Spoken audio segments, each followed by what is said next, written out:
أعوذ بالله من الشيطان الرجيم. الله وبركاته. الحمد لله والصلاة والسلام على رسول الله وعلى آله وصحبه وسلم تسليما كثيرا. أما بعد فأهلا وسهلا ومرحبا بكم.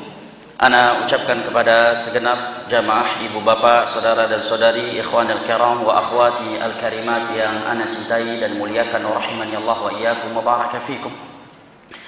Puji dan syukur yang selalu dan senantiasa tentunya kita panjatkan kehadirat Allah Jalla wa Ala yang telah berfirman, wa in ta'uddu ni'matallahi la tuhsuha innal insana ladzalumun kafar. Dan kalaulah kalian menghitung-hitung akan nikmat Allah atas kalian, la tuhsuha, niscaya kalian tidak akan mampu menghitungnya.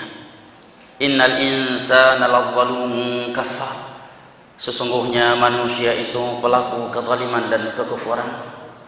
Maka sesungguhnya semua kita tidak ada yang kekurangan nikmat. Bahkan yang ada adalah kebanyakan nikmat dan kekurangan syukur dan terlalu banyak kufur kepada Allah Jalla wa'ala. Maka di dalam surat Ar-Rahman berulang kali Allah Jalla wa'ala mengutarakan firman-Nya kepada kita, fa bi ayyi ala'i rabbikuma tukadziban. Tidak sekali, dua, tiga, empat, lima kali, tetapi berulang kali dari awal surat hingga akhirnya Allah mengutarakan kepada kita firman-Nya ini, fa bi ayyi ala'i rabbikuma tukadziban. Karena memang tidak ada di antara kita yang kekurangan nikmat. Yang sesungguhnya adalah kebanyakan nikmat, kekurangan syukur, dan kebanyakan kufur kepada Allah Jalla wa'ala. Jamaah yang dimuliakan Allah, dan tentunya nikmat yang paling berharga dan yang paling mahal serta lebih baik daripada dunia beserta isinya yang dikumpulkan oleh manusia bagi seorang muslim dan muslimah adalah nikmat agama. Diriwayatkan secara marfu' dengan sanad yang dhaif dan secara mauquf dari sebagian sahabat Nabi SAW dengan sanad yang sahih, bahwa mereka mengatakan, innallaha yu'ti dunya man yuhibbu wa man la yuhibb wa la yu'ti din illa man yuhibb. Nikmat dunia itu akan Allah berikan kepada hamba yang ia cintai dan kepada hamba yang tidak ia cintai sekalipun. Makanya Allah sangat murka kepada sebagian manusia yang menjadikan dunia sebagai pertanda cintanya Allah kepada mereka. Ketika mereka diberikan dunia, dia mengatakan, Rabbi akraman, Allah telah memuliakan aku, Allah telah mencintai aku. Wa idza mabtalahu faqadara alaihi rizqahu fayaqulu Rabbi ahanan. Tetapi begitu Allah Jalla wa'ala mengujinya dengan sedikit dari kemiskinan, rasa sakit, kesempitan dalam perkara dunianya, dia pun mengatakan, Allah sedang menghinakan aku. Orang-orang yang seperti ini adalah orang-orang yang dimurkai oleh Allah Jalla wa'ala. Inna Allah yu'ti dunya man yuhibbu wa man la yuhibb. Karena nikmat dunia itu akan Allah berikan kepada hamba yang ia cintai dan kepada hamba yang tidak ia cintai sekalipun. Sedangkan nikmat agama Allah tidak akan memberikannya kecuali kepada hamba yang ia cintai. Nikmat mentauhidkan Allah, meninggalkan kesyirikan. Nikmat beribadah dengan sunnah Nabi SAW, bukan dengan bid'ah dan hawa nafsu. Dan nikmat dekat dengan Allah Jalla wa'ala, dekat dengan Allah dengan salat, dengan puasa, dengan haji, umrah, membaca Al-Quran, menuntut ilmu agama, dan ketaatan-ketaatan yang lainnya. Dan nikmat tidak bermaksiat kepada Allah Jalla wa'ala. Bahkan nikmat dunia sekalipun, semua kita tidak ada yang kekurangannya. Di dalam sebuah hadis yang sahih, Nabi SAW bersabda, man asbaha aminan fi sirbihi mu'afan fi jasadih wa indahu quti yaumihi faka'annama hizat lahu dunya bihadafiriha. Barang siapa yang memasuki waktu pagi dalam keadaan dia merasa aman, tidak khawatir akan diculik, dibunuh dan sebagainya, dan sehat anggota tubuhnya, dan dia memiliki makanan pokok yang mencukupi harinya itu, maka seakan-akan dia telah diberikan dunia beserta isinya. Pertanyaannya, adakah di antara kita hari ini yang tidak mendapatkan nikmat ini, jemaah? Hampir tidak ada. Bahkan yang ada adalah lebih dari 3 nikmat ini. Dan tentunya nikmat yang paling berharga adalah nikmat agama. Dan berkumpulnya kita saat ini di rumah Allah Jalla wa'ala untuk melanjutkan kembali kajian kita membahas kitab Al-Arba'in merupakan dari nikmat agama yang Allah Jalla wa'ala berikan kepada kita dan yang wajib kita syukuri. Mudah-mudahan Allah Jalla wa'ala yang telah mempertemukan dan mengumpulkan kita pada kesempatan kali ini untuk melanjutkan kajian rutin kita ini, menjadikan kita semua dari orang-orang yang disabdakan oleh Nabi sallallahu alaihi wasallam di dalam hadis yang diriwayatkan oleh Imam Muslim dari Abu Hurairah radhiyallahu anhu, di mana beliau bersabda, "Wa man salaka tariqan yaltamisu fihi ilma sahalallahu lahu bihi tariqan ila jannah." Barang siapa yang menempuh sebuah perjalanan dalam rangka menuntut ilmu agama, niscaya Allah akan mudahkan baginya jalan menuju surga. Wa majtama'a qaumun fi baitin min buyutillah yatluna kitaballah wa yatadarasunahu fima bainahum illa nazalat 'alaihim sakinah wa ghashiyatuhum rahmah wa hafathum malaikah wa dzakarahumullahu fi man 'indah. Dan tidaklah ada sebagian manusia berkumpul di rumah Allah dalam rangka mengkaji dan mempelajari agama Allah sesama mereka, illa nazalat 'alaihim sakinah, kecuali akan turun sakinah ilahi ke dalam dada-dada mereka, wa ghashiyatuhum rahmah, tercurahkan kepada mereka rahmat, wa hafathumul malaikah, malaikat-malaikat Allah akan meliputi mereka, wa dzakarahumullahu fi man 'indah, dan Allah Jalla wa ala akan menyebut-nyebutkan mereka dengan pujian dan sanjungan di hadapan malaikat-malaikat yang ada di sisinya. Jamaah sekalian, ikhwanil kiram wa akhwati al-karimat yang ana cintai dan muliakan, rahimani Allah wa iyyakum wa baraka fikum. Pada pertemuan yang lalu kita membahas hadis yang ketujuh, yaitu hadis yang diriwayatkan oleh Imam Muslim dari sahabat yang mulia Abu Ruqayyah Tamim bin Aus ad-Dari radhiyallahu anhu, bahwa Nabi sallallahu alaihi wasallam bersabda, "Ad-dinun nasihah." Agama itu adalah nasihah. Qulna ya Rasul, liman ya Rasulullah? Kami pun bertanya, untuk siapakah wahai Rasulullah? Tanya sebagian sahabatnya. Maka beliau pun menjawab, lillah wa li kitabihi wa li rasulihi wa li a'immatil muslimin wa ammatihim. Untuk Allah, untuk kitab-kitabnya, untuk rasulnya, dan untuk pemimpin-pemimpinnya kaum muslimin serta keumuman kaum muslimin. Pada pertemuan yang lalu kita telah membahas makna dari kata ad-din. Ad-din sepertinya agama, dan terkadang ad-din bermakna amalan, balasan. Dan juga telah kita jelaskan pada pertemuan yang lalu arti dari sebuah kata nasihah yang seringkali kita lewati di dalam bahasa Al-Quran dan hadis-hadis Nabi SAW.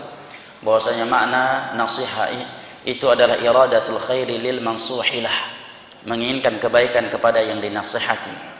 Maka nasihat itu tidak selalu dengan lisan, terkadang juga dengan perbuatan. Dan Al-Imam Nawawi menjelaskan bahwa kalimat nasihah juga seperti kalimat al-falah, al-fawz yang seringkali datang di dalam Al-Quran. Ini adalah kalimatun jami'atun li kulli khair.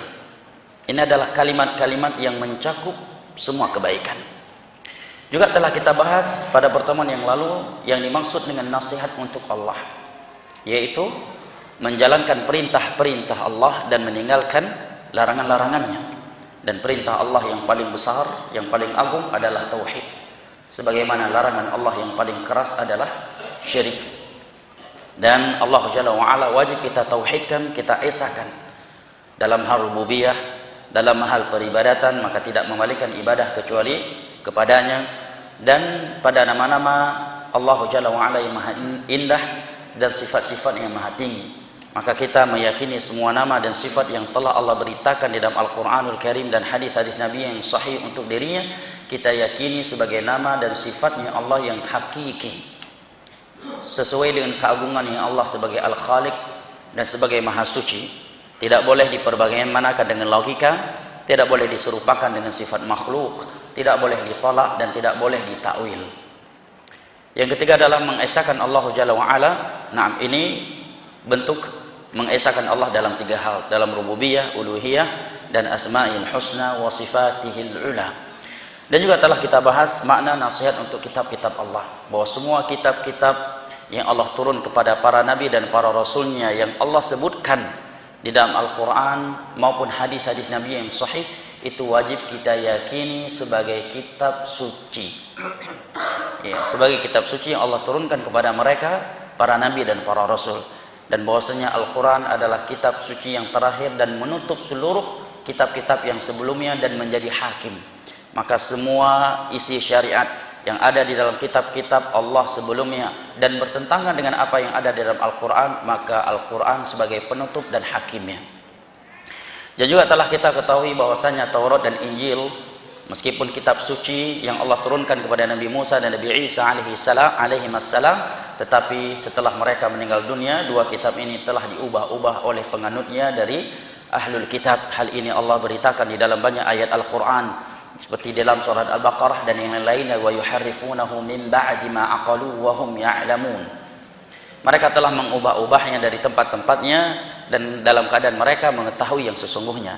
Oleh karenanya ketika Nabi SAW melihat sebagian para sahabatnya membaca Israiliyat atau kitab Taurat dan Injil atau mendengarnya dari selain mereka, maka Nabi SAW mengatakan, jangan langsung kalian benarkan, karena bisa jadi yang kalian benarkan itu sesuatu yang telah mereka palsukan, dan jangan pula langsung kalian dustakan, karena bisa jadi yang kalian dustakan itu adalah sesuatu yang masih murni dari agama Musa dan Nabi Isa alaihissalatu wassalam. Nah, kemudian juga telah kita ketahui pada pertemuan yang lalu makna nasihat kepada Rasul sallallahu alaihi wasallam, yaitu meyakini bahwa beliau adalah utusan Allah Jalla wa Ala sebagai nabinya Allah, sebagai nabi yang menutup seluruh para nabi dan para rasul, dan iman kepada seluruh nabi akan batal tatkala tidak ada keimanan kepada nabi yang satu ini di dalam dadanya. Dan bentuk nasihat kepada beliau adalah dengan menjalankan perintah-perintah beliau dan meninggalkan larangan-larangannya. Demikian juga telah kita bahas pada pertemuan yang lalu makna nasihat kepada pemimpin-pemimpin kaum muslimin, yaitu dengan taat dan patuh kepada mereka, baik dalam hal yang kita sukai maupun di dalam hal yang kita benci. Yang kedua, tidak mentaati mereka apabila perintahnya harus bermaksiat kepada Allah Jalla wa Ala, namun bukan berarti boleh memberontak kepada mereka. Yang ketiga adalah menasihati mereka, memberikan kritikan dan masukan dengan cara yang hikmah, empat mata, diam-diam, dan bukan secara terbuka. Dan juga bentuk nasihat kepada mereka adalah kita memberikan doa yang terbaik kita untuk mereka agar Allah Jalla wa Ala memberikan taufik kepada mereka, karena dengan baiknya mereka akan baik juga masyarakat mereka. Kemudian yang terakhir di dalam hadis ini Nabi mengatakan nasihat kepada keumuman kaum muslimin, yaitu menuntun mereka ke surga Allah Jalla wa Ala dan menjauhkan mereka dari neraka Allah Jalla wa Ala. Ini hadis yang kita bahas pada pertemuan yang lalu. Baik, sebelum kita berpindah kepada hadis yang berikutnya, adakah yang mau menyetorkan hafalan hadis yang ke-7 ini? Kayaknya bagus ini kalau kita jadikan kebiasaan ya. Setiap pertemuan ada yang setoran hadis yang telah kita kaji sebelumnya. Gimana? Siap Bapak Ibu? Biar suasana majelis lebih hangat ya kan? Ya, auto bulan depan nggak hadir lagi. Gimana? Kayak kalau ada setoran suasana lebih hidup ya. Ada yang menyetorkan hadis ini nomor 7, pendek kok. Ngafal lagu yang begitu panjang aja bisa kok ibu-ibu. Ya kan? Nonton drakor aja berjam-jam ada waktu, masa ngafal hadis 15 menit nggak ada waktu. Ya. Ada yang menyetorkan? Sebelum kita berpindah ke hadis yang ke-8, silakan. Nabi bersabda, "Naddarallahu imran sami'a minni haditsan fa hafidhahu fa ballaghah."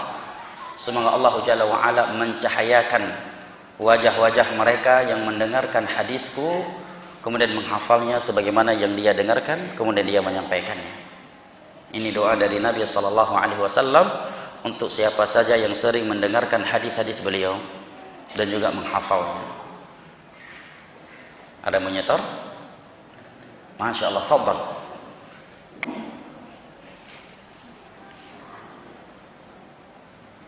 Antum di sini, diri aja.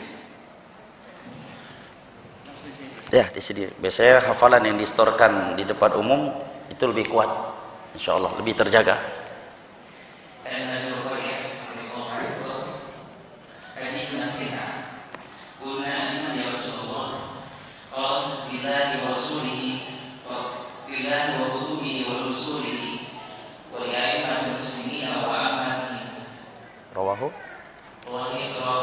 Ahsan, Masya Allah, barakallahu fiik.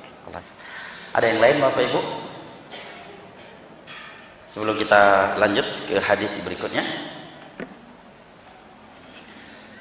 Insya Allah banyak yang hafal, cuma pada tawaduk semua nih. Tawaduk yang terselubung ya. Ibu-ibu mustaran silahkan, ada mic-nya di situ. Berikan kepada ibu-ibu yang menyetorkan.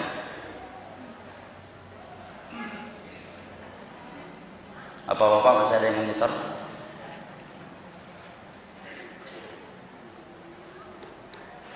Ada ibu-ibu? Fadhal kalau ada. Saya tunggu. Setelah itu kita masuk ke hadis berikutnya.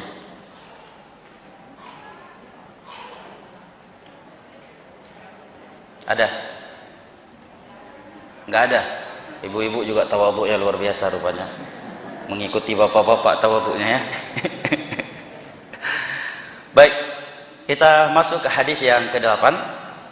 Kata Imam An-Nawawi rahimahullahu taala, "An Ibnu Umar radhiyallahu anhuma, anna Rasulullah sallallahu alaihi wasallam qala, umirtu an uqatila an-nas hatta yashhadu an la ilaha illallah wa anna Muhammadan Rasulullah wa yuqimu as-salata wa yu'tu az-zakata fa idza fa'alu dhalika 'asamu minni dima'ahum wa amwalahum illa bihaqqil islami wa hisabuhum 'ala Allah." Rawahul Bukhari wa Muslim. Dari Abdullah bin Umar radhiyallahu anhuma, di sini kita katakan radhiyallahu anhuma karena beliau dan ayahnya Umar kedua-duanya adalah sahabat Nabi sallallahu alaihi wasallam. Dan ini salah satu kelebihan dan anugerah yang Allah berikan kepada Umar dan tidak Allah berikan kepada sebagian besar sahabat yang lainnya. Tidak semua sahabat memiliki anak yang sahabat. Tidak semua sahabat memiliki anak yang juga sahabat Nabi sallallahu alaihi wasallam. Hanya segelintir kecil dari mereka yang Allah jadikan anak keturunan mereka dari para sahabat Nabi, dan sekaligus cucu dan cicit mereka adalah para ulama. Contohnya Umar. Umar punya putra namanya Abdullah, juga sahabat Nabi, bahkan termasuk sahabat Nabi yang paling banyak meriwayatkan hadis-hadis Nabi kepada umat ini. Bahkan juga salah satu dari anak beliau, putri beliau yang bernama Hafsah adalah istri Nabi kita sallallahu alaihi wasallam dan ibundanya kaum muslimin. Sementara sebelum Hafsah dinikahi oleh Rasulullah sallallahu alaihi wasallam, Umar sudah menjadi sahabat dekatnya Nabi sallallahu alaihi wasallam. Nah, juga Abdullah ini memiliki anak yang bernama Salim, cucunya Umar, juga salah satu dari 7 ulama terkemuka di kota Madinah di masa tabi'in. Demikian juga anak keturunan Salim adalah juga para ulama. Dan tidak semua para sahabat Nabi diberikan kemuliaan yang seperti ini. Nah, Abdullah bin Umar radhiyallahu anhuma menyatakan bahwasanya Rasulullah sallallahu alaihi wasallam pernah bersabda, "Aku diperintahkan oleh Allah untuk memerangi manusia." Memerangi manusia dibedakan kalimat uqatil dengan aqtul. Memerangi tidak harus membunuh. Nah, ya. Memerangi manusia sehingga mereka mempersaksikan bahwasanya tidak ada sesembahan yang berhak diibadahi kecuali Allah, bahwasanya Muhammad adalah utusan Allah, agar mereka menegakkan salat dan menunaikan zakat. Apabila mereka telah melakukan hal tersebut, maka sungguh mereka telah menjaga darah dan harta mereka dari diriku, kecuali dengan haknya Islam, seperti qisas karena dia telah membunuh orang lain atau dia berzina dan dia sudah menikah, maka dirajam di dalam Islam. Wa hisabuhum 'ala Allah, dan hisab mereka kelak Allah yang akan melakukannya. Hadis ini riwayat Al-Imam Al-Bukhari dan Al-Imam Muslim. Jamaah sekalian, di dalam hadis ini Nabi sallallahu alaihi wasallam menjelaskan kepada kita tujuan jihad itu dilaksanakan. Bahwa tujuan jihad itu dilaksanakan adalah untuk menegakkan agama, bukan untuk sekedar mendirikan negara yang sifatnya dunia. Inilah tujuan jihad itu ditegakkan. Maka di dalam sebuah hadis ketika Nabi SAW ditanya tentang beberapa orang yang berperang, yang satunya karena memang punya semangat perang, yang satunya lagi ingin membela kabilahnya, yang satu lagi untuk dikatakan sebagai pahlawan, sebagai orang yang pemberani, siapakah di antara mereka yang berperang di jalan Allah? Maka Nabi SAW bersabda, "Man qatala litakuna kalimatullah hiyal ulya fahuwa fi sabilillah. Barang siapa yang berperang dengan niat untuk menegakkan kalimat Allah la ilaha illallah, agar tiada yang disembah di atas permukaan bumi ini kecuali Allah, maka dialah pahlawan di jalan Allah Jalla wa'ala. Selain mereka bukanlah mujahid. Nah, selain mereka bukanlah mujahid. Kemudian jamaah yang dimuliakan Allah, dari hadis ini Nabi SAW juga menjelaskan kepada kita bahwasanya yang memasukkan seseorang ke dalam Islam adalah dua syahadat ini, la ilaha illallah wa anna muhammadan rasulullah. Tanpa kalimat ini maka semua kebaikan yang dilakukan oleh seseorang akan menjadi debu yang berterbangan di sisi Allah dan tidak diterima olehnya. Allah Jalla wa'ala berfirman di dalam surat Al-Furqan, wa qadimna ila ma 'amilu min 'amalin faj'alnahu haba'an mansura.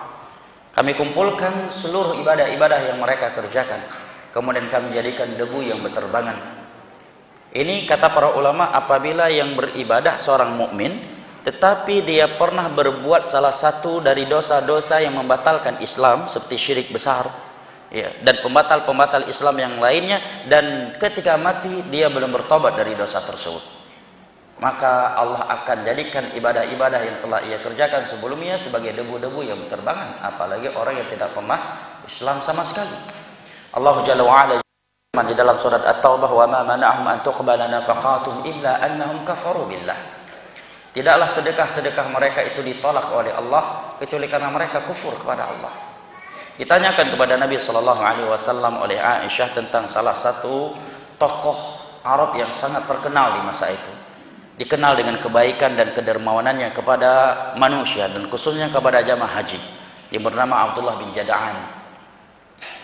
Apakah Allah akan membalas dia atas kedermawanannya kepada manusia dan khususnya jamaah haji? Maka Nabi mengatakan tidak, karena dia bukan muslim, karena dia tidak mengucapkan la ilaha illallah, tidak pernah berkata ya Allah ampunilah dosa-dosaku.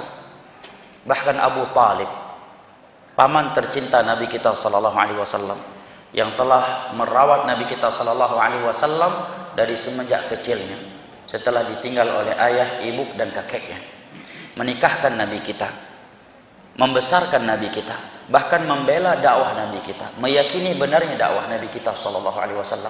Bahkan dia rela pasang badan untuk dakwah Nabi, sebab dia orang-orang Arab tidak menyentuh fisik Nabi kecuali setelah ia wafat.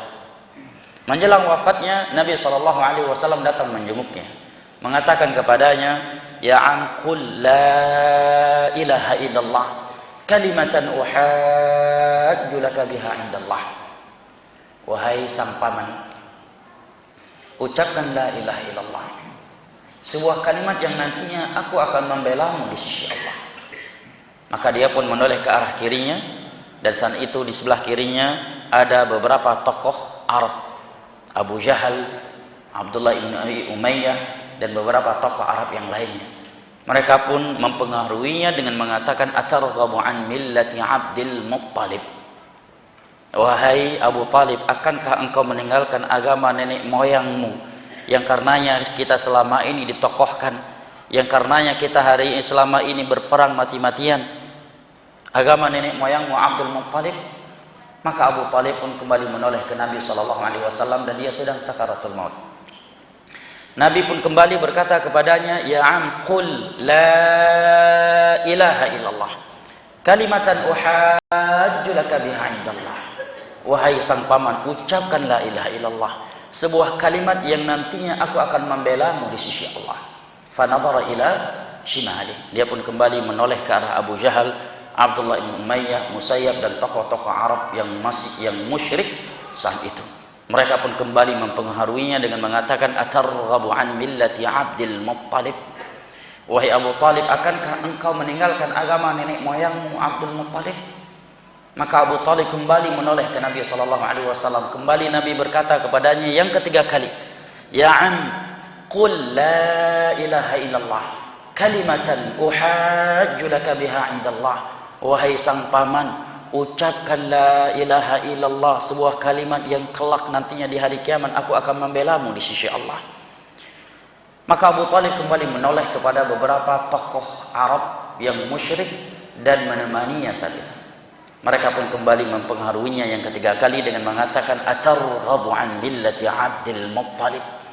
Wahai Abu Talib, akankah engkau meninggalkan agama nenek moyangmu Abdul Muttalib? Maka Abu Talib pun dicabut nyawanya oleh malaikat maut dan dia belum sempat mengucapkan la ilaha illallah. Padahal dia telah mengatakan jauh hari sebelumnya, laqad alimtu annahu khairul adyani tahta adimis sama'. Aku telah mengetahui bahwa agama yang dibawa oleh ponakanku ini adalah sebaik-baik agama yang ada di bawah kolong langit. Kalau bukan karena aku khawatir masabati ahdi minan nas la ra'aitani lidzalika samhan mubina. Seandainya aku tidak khawatir, tidak mempertimbangkan caci makian manusia, maka engkau akan melihat aku memeluknya dengan kelapangan dari dadaku. Dan kisah ini juga menjelaskan kepada kita betapa teman-teman dekat, besti-besti itu mempengaruhi agama seseorang. Ya, hati-hati teman duduknya, ibu-ibu besti-bestinya. Dilihat besti-besti sehari-hari itu salihah ataukah fasiqah. Lihat Abu Talib sebab mati su'ul khatimah siapa? Teman dekat yang ada di sampingnya saat itu. Na'udzubillah, teman dekat mendatanginya saat dia sakaratul maut. Kalau teman dekatnya orang saleh akan menuntun dia untuk mengucapkan la ilaha illallah, ya kan? Akan menghibur dia untuk selalu ingat Allah, nggak boleh berburuk sangka sama Allah, nggak boleh pesimis, harus kuatkan roja optimisnya kepada Allah. Tetapi tatkala yang datang besti-besti yang lalai dari Allah, yang pencinta dunia, budak-budak sahaya dunia, pasti yang mereka bahas adalah dunia. Na'udzubillah, malaikat maut mencabut nyawa kita, yang terakhir kali kita sebutkan adalah perkara dunia. Bahkan Al-Imam Ibnu Qayyim menyebutkan di dalam kitabnya Ad-Da' wa Dawa, di masa beliau ada beberapa orang ketika nyawanya dicabut oleh malaikat maut, sedang sakaratul maut, yang tersebutkan oleh mulutnya adalah nama-nama pelacur terkenal di masa itu. Sebagian mereka ketika sakaratul maut mengatakan, barang ini modalnya sekian, kamu harus menjualnya dengan harga sekian dan sekian. Karena sehari-hari cuma bahas masalah dagangan, tidak membasahi mulutnya dengan zikir kepada Allah. Bahaya. Makanya meskipun antum pedagang, tetap apa salahnya sambil berdagang, jaga toko, ya kan? Kita beristighfar kepada Allah, astaghfirullah, astaghfirullah, seperti yang Nabi katakan, wala yazalu lisanuka rutban min dzikrillah. Hendaknya lisanmu itu selalu basah dengan zikir kepada Allah Jalla wa Ala. Nah, ada juga kata Imam Ibnu Qayyim di masa beliau orang-orang yang ketika sakaratul maut yang tersebutkan oleh mulutnya adalah merek-merek khamar yang sangat diminati di masa itu. Nah, dan paling tidak membuat kita jadi lupa sama Allah. Kalau teman dekat yang mendatangi kita di saat sakaratul maut adalah orang-orang yang jauh dari Allah. Lihat Abu Talib, tidak jadi masuk Islam karena teman-teman buruk yang ada di sebelah kirinya. Padahal Nabi yang mendakwahinya untuk mengucapkan la ilaha illallah. Tetapi sebaliknya, Nabi pernah menjenguk seorang pemuda Yahudi yang sedang sakit parah dan sakaratul maut. Nabi berkata kepadanya, ucapkan la ilaha illallah. Kemudian dia menoleh kepada ayahnya yang Yahudi juga. Dan kita tahu bahwa Yahudi dan Nasara meyakini kebenaran agama yang dibawa oleh Nabi SAW. Maka ayah si Yahudi ini yang masih beragamakan Yahudi mengatakan, ati' Abul Qasim. Wahai putra, taati Abul Qasim, itu Muhammad. Dia pun mengucapkan la ilaha illallah, kemudian mati. Setelah itu Nabi keluar dari rumahnya sembari mengucapkan alhamdulillahilladzi anqadhahu 'anil nar atau minan nar. Segala puji bagi Allah yang telah menyelamatkan dia dari neraka Allah. Nah, makanya kita sangat penting memiliki teman-teman dekat yang baik, bukan sekedar kenal. Ya, kalau bukan sekedar kenal, punya teman-teman dekat yang baik, paling tidak begitu kita sakit berat, mereka akan mendatangi kita. Apalagi teman-teman yang berilmu dan mengamalkan ilmunya, tidaklah dia melihat kita dalam sakaratul maut kecuali dia akan selalu berada di sisi kita, membacakan Al-Quran, berzikir kepada Allah, mengingatkan kita untuk mengucapkan la ilaha illallah. Tetapi apabila teman-teman dekat kita sehari-hari adalah orang-orang yang sukanya ke diskotik, ya, pemabuk, peminum khamar, penzina, budak-budak sahaya dunia, justru di saat sakaratul maut yang semestinya kita semakin ingat kepada Allah, ini justru mati dalam keadaan tidak ingat Allah Jalla wa'ala. Justru dunia yang diingatkan. Nah, yang diingat. Ikhwanul kiram wa akhwati al-karimat rahimani Allah wa iyyakum wa baraka fikum. Hadis Nabi sallallahu alaihi wasallam ini juga menjelaskan kepada kita kedudukan salat di dalam Islam. Sehingga Nabi sallallahu alaihi wasallam diperintahkan oleh Allah untuk memerangi manusia kalau mereka tidak salat hingga mereka melakukannya. Salat adalah rukun Islam yang paling besar. Di dalam Islam ini setelah dua syahadat. Setelah dua syahadat adalah salat. Karena kita bukan sedang di pembahasan fikih salat, maka kita tidak membahas fikih salat secara detail, tetapi anak akan menyinggung kedudukan salat secara umum. Sebagaimana yang telah kita ketahui bersama bahwasanya salat adalah rukun Islam yang paling besar setelah dua syahadat. Dan para ulama sepakat barang siapa yang mengingkari kewajiban salat, dia murtad tanpa ada khilaf di antara ulama. Hanya saja mereka berbeda pendapat tentang seseorang yang masih meyakini salat sebagai rukun Islam yang wajib dilaksanakan, tetapi dia tidak melakukannya secara totalitas karena malas. Apakah dia masih muslim ataukah dia fasik? Sebagian ulama mengatakan dia masih muslim, tetapi muslim yang fasik, dan pemerintah harus memenjarakannya dan disiksa sampai dia mau salat baru boleh dikeluarkan dari penjara. Ini pendapat Imam Syafi'i. Imam Syafi'i berpendapat bahwa orang yang meninggalkan salat karena malas, dia masih muslim tetapi dia harus ditangkap, dipenjara dan disiksa sampai dia mau melakukan salat. Nah, dan dia harus dicambuk. Kapan dia dikeluarkan dari penjara dan tidak dicambuk lagi? Tatkala dia sudah salat. Ini pendapatnya Imam Syafi'i. Hari ini banyak orang ngaku ikut Syafi'i tapi salat aja enggak. Ya, apalagi mengaku ikut Nabi. Kalau salat aja enggak, gimana ngaku ikut Nabi sallallahu alaihi wasallam, cinta Nabi. Cinta Nabi hanya pas makan-makan enak aja. Pas bagian makan-makan enak di acara Maulid, cinta Nabi. Makan-makan enak di acara Isra Mi'raj, cinta Nabi, ya. Makan-makan enak di acara tahlilan, cinta Nabi. Di salat subuh ada cinta Nabi enggak? Di salat zuhur mana anda yang ngaku cinta Nabi? Kau nggak nampak di masjid. Di salat asar mana cinta Nabi? Di salat maghrib mana cinta Nabi? Salat isya cinta Nabi. Yang meninggalkan riba cinta Nabi mestinya. Ini ketika momen makan-makan enak, semua ngaku cinta Nabi. Maulid makan-makan enak, cinta Nabi. Isra Mi'raj makan-makan enak, cinta Nabi. Tahlilan makan-makan enak, cinta Nabi. Tapi tidak ada cinta Nabi pada salat 5 waktu.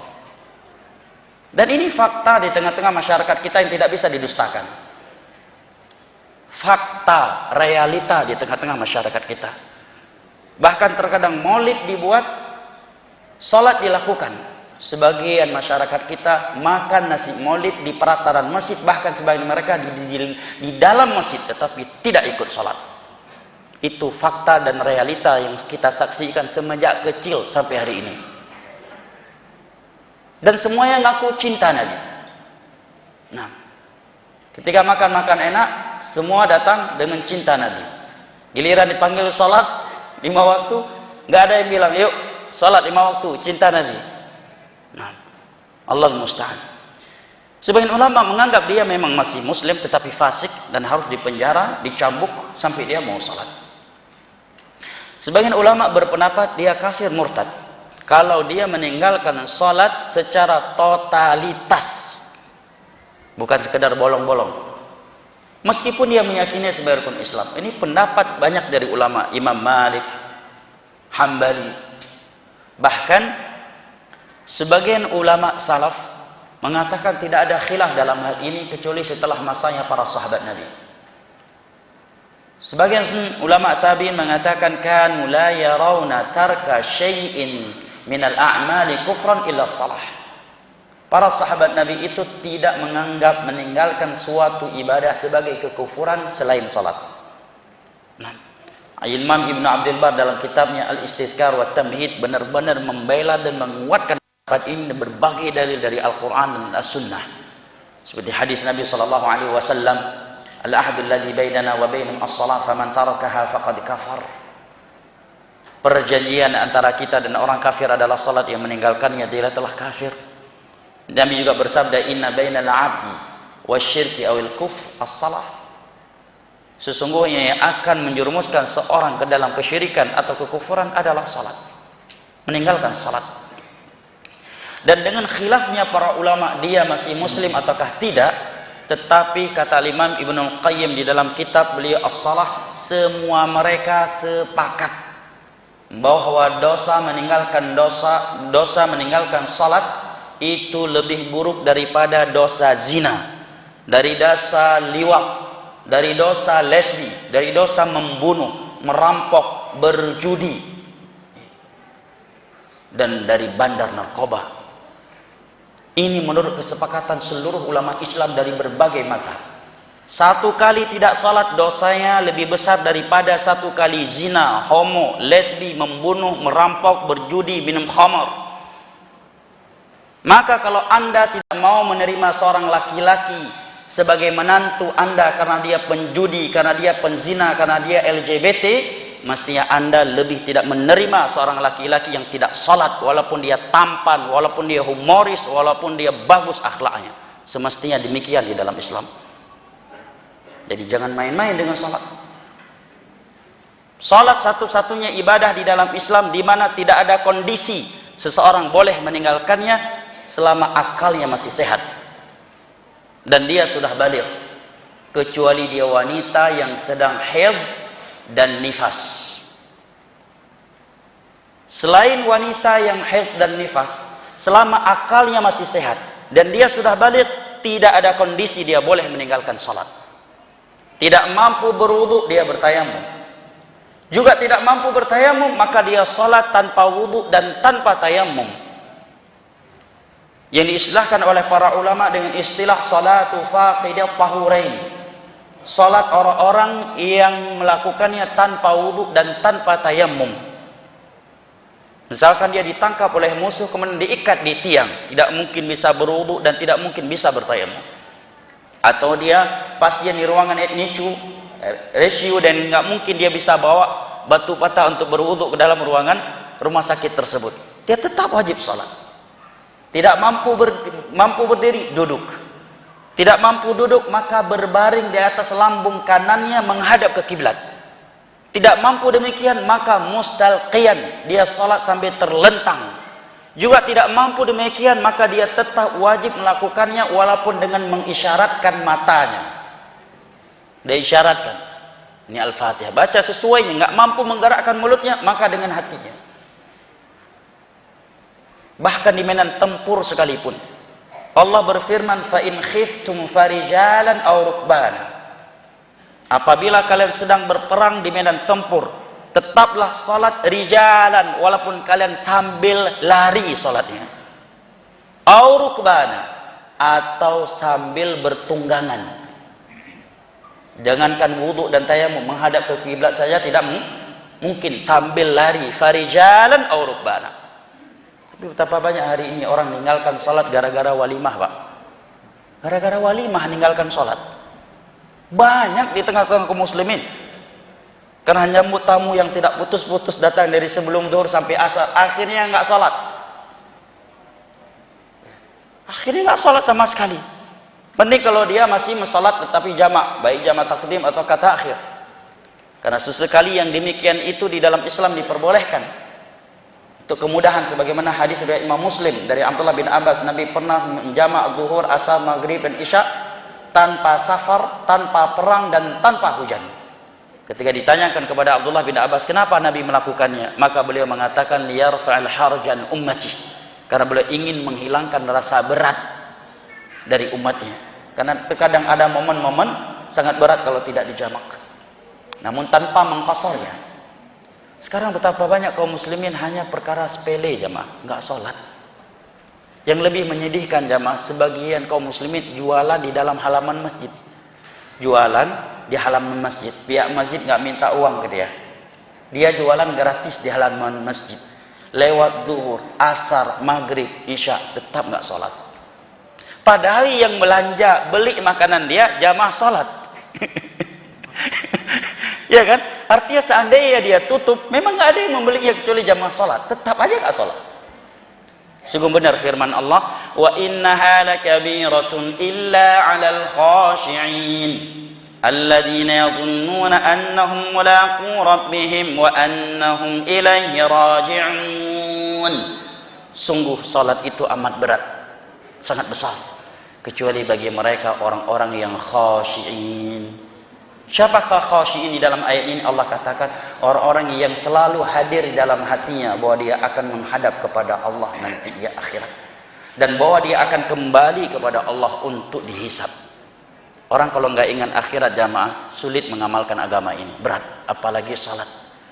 Tetapi kalau dia ingat surga neraka, ingat alam barzah, ingat hari kiamat, ingat surga dan neraka, jangankan komandan berpangkat biasa di depannya, Fir'aun pun di depannya dia tinggalkan untuk salat. Tapi hari ini gara-gara PL yang dijanjikan oleh seorang pejabat, atau khawatir tendernya nggak menang, berani dia tinggalkan salat demi menemani seorang pejabat. Bahkan sebagian mereka demi entertain pejabat, ikut masuk ke tempat-tempat maksiat, ikut membelanjakan hartanya dan tidak salat demi mereka. Harapannya apa? Dapat PL, Pak. Harapannya apa? Tendernya dimenangkan. Jadi salat nggak ada harga lagi di hari. Kenapa? Karena sekarang sangat jarang kita melihat ada khutbah Jumat dan ceramah-ceramah agama di tengah-tengah kaum muslimin yang berteriak-teriak dan menegaskan pentingnya salat. Hampir nggak kita dengarkan hari ini. Sekarang coba Anda survei. Ceramah-ceramah agama isinya lawak semuanya.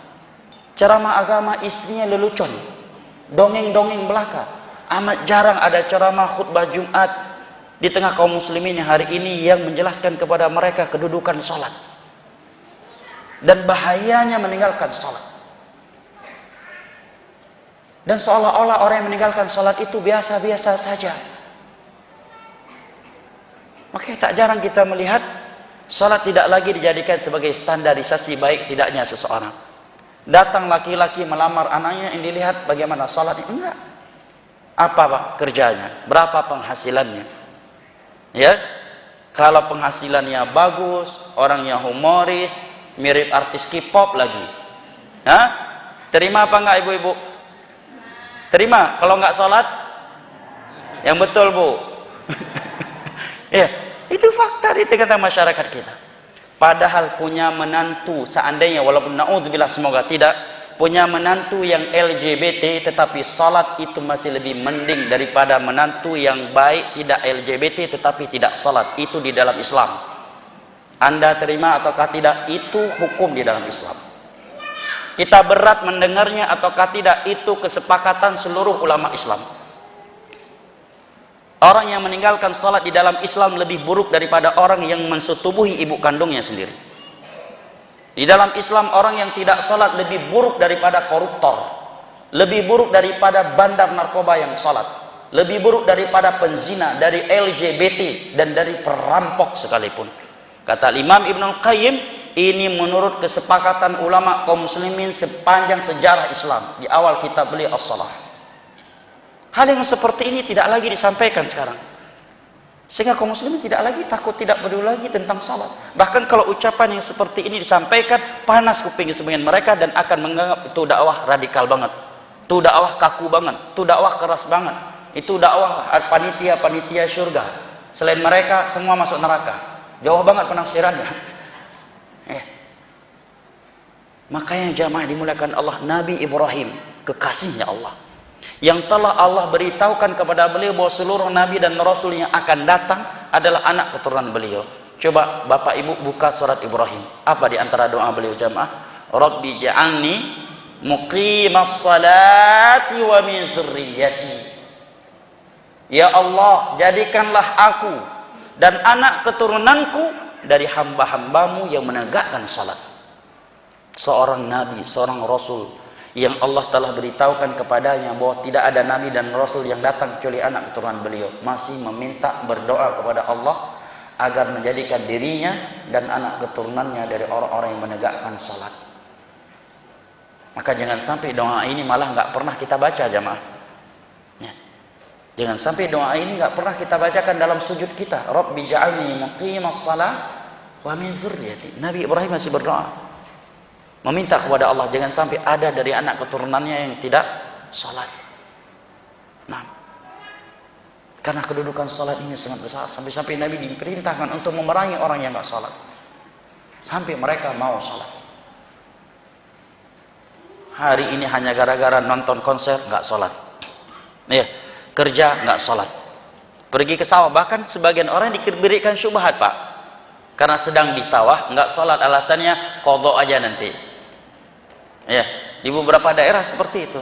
Dan yang lebih menyedihkan dari itu, saya kira jamaah yang sering pergi haji dan umrah melihat pemandangan yang menyedihkan ini. Sebagian jamaah khususnya dari Indonesia, ya, kalau dari selain Indonesia nggak tahu.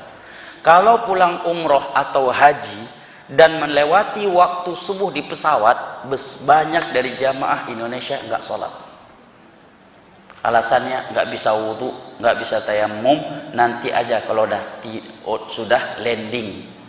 Ada yang langsung sholat setelah landing, ada yang melakukannya setelah subuh besoknya. Fakta bukan? Yang sering pergi haji dan umrah, sering. Ana terkadang sering kali dalam umrah mengingatkan, baik jamaah yang ana bimbing, semua yang di pesawat ana bangunin kalau subuh. Yang ana lewatin, ana ingatkan semuanya. Sebagai bentuk kasih sayang kita kepada kaum muslimin. Sebagian mereka jawab, nanti salatnya Pak Ustadz, saya qadha karena nggak bisa tayamum, nggak bisa wudhu. Syubhat. Nah, kecuali zuhur asar bisa dijamak takhir, jamak takdim, kalaupun waktunya masih masih dapat, masih terkejar. Tapi kalau subuh mau dijamak kemana? Ke zuhur. Subuh nggak bisa dijamak takdim, juga nggak bisa dijamak takhir. Kalau maghrib bisa dibawa ke isya, ya kan? Zuhur dibawa ke asar, itu pun sebelum habis waktunya asar. Kalau subuh mau dibawa kemana? Dan itu dilakukan oleh banyak jamaah haji dan umrah. Mestinya sepulang haji dan umrah membuat mereka semakin peduli terhadap salat, karena syubhat tadi. Nanti kalau udah landing baru salat. Sebagian mereka ada yang langsung salat, sebagian yang lainnya ada yang melakukannya setelah selesai salat subuh besoknya. Karena mereka meyakini kalau tinggal subuh berarti diqadha setelah salat subuh berikutnya.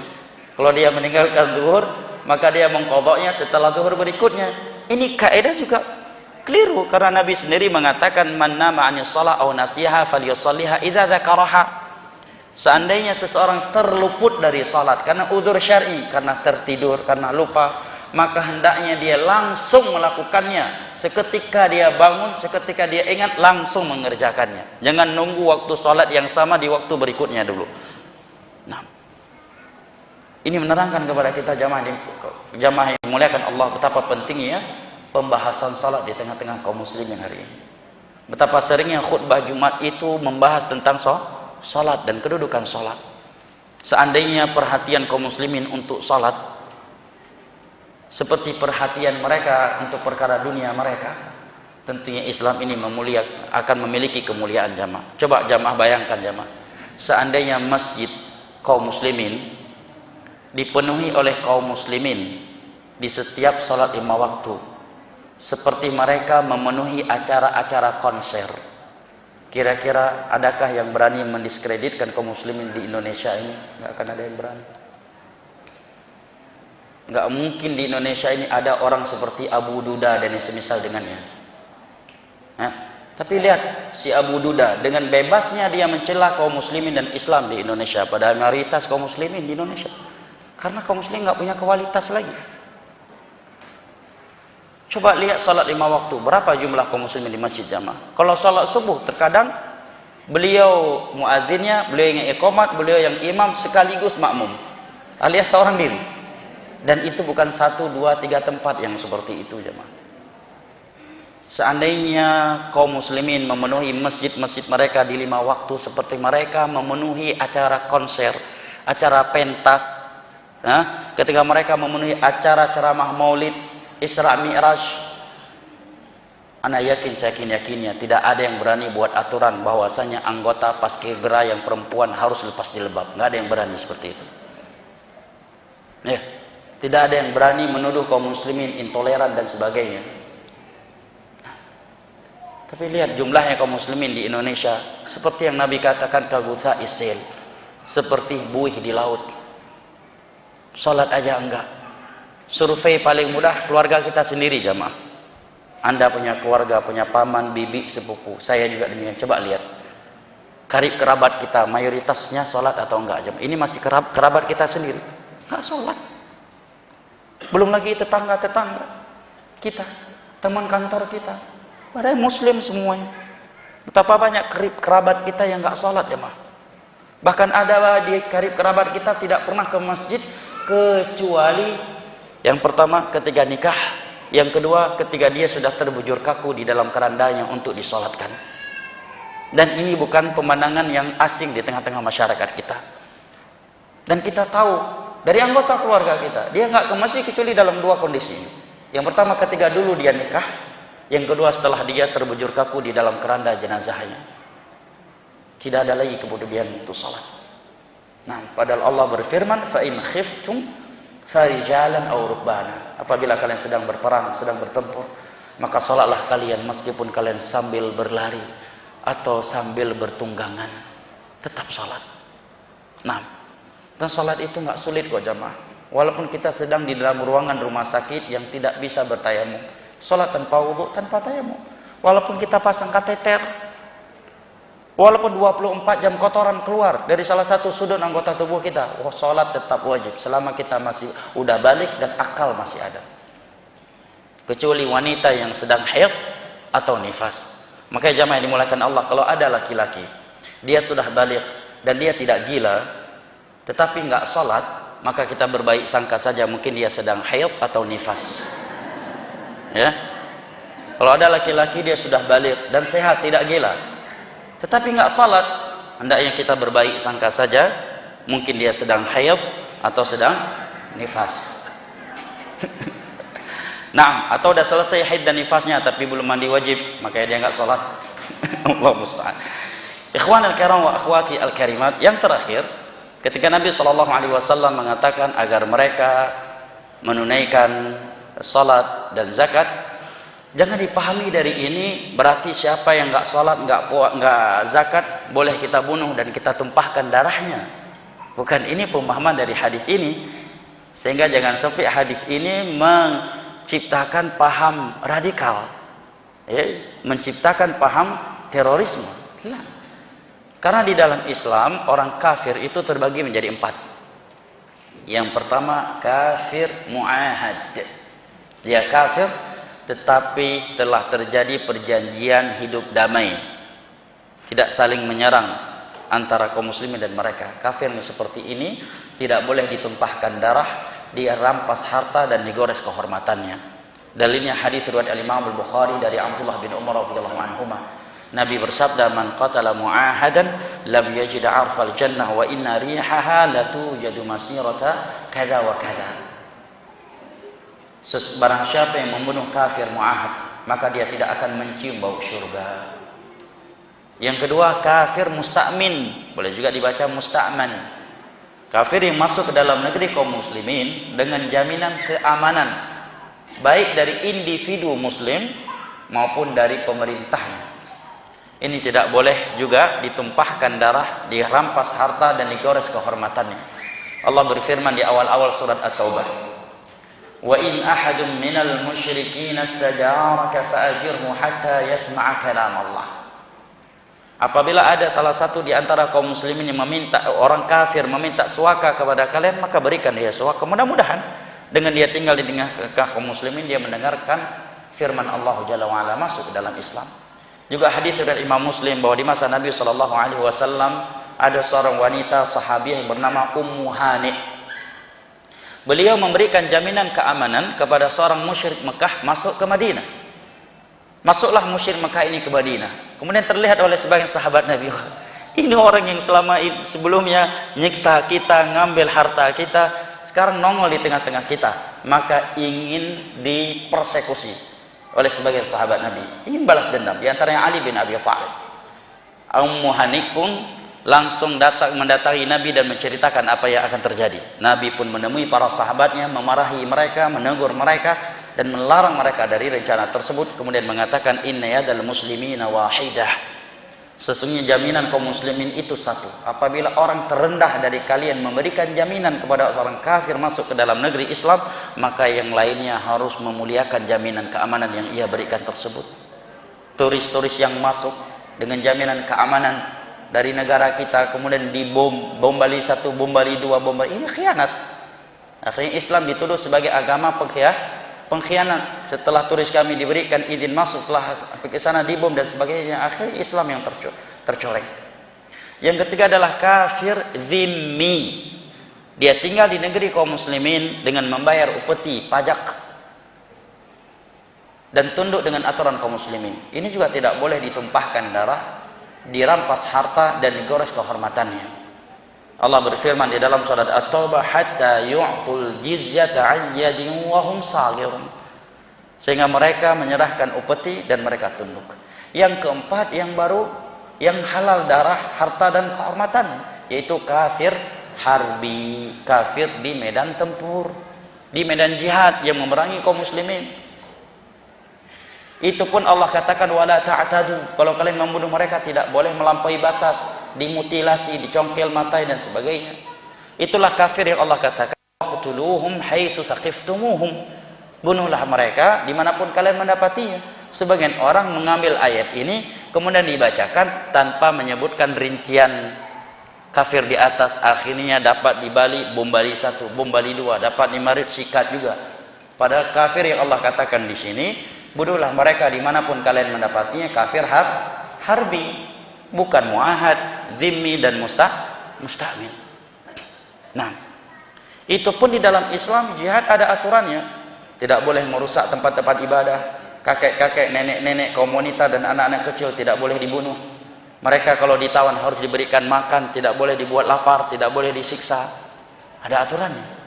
Maka hadis Nabi SAW di atas jangan sampai disalahpahami sehingga mengambil kesimpulan orang mereka yang tidak mengucapkan la ilaha illallah, mengucapkan anna Muhammad Rasulullah, yang tidak salat, tidak zakat, auto boleh ditumpahkan darahnya.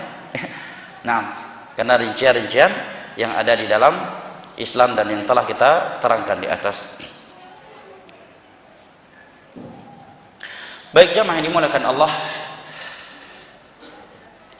ini beberapa catatan dan faedah dari hadis Nabi SAW yang mulia ini. Karena waktu sudah jam pukul 10:30, maka Anda cukupkan sampai di sini. Jika waktu masih tersisa, saya persilahkan jika ada pertanyaan, kritikan ataukah hal lainnya yang ingin disampaikan. Barakallahu fiik.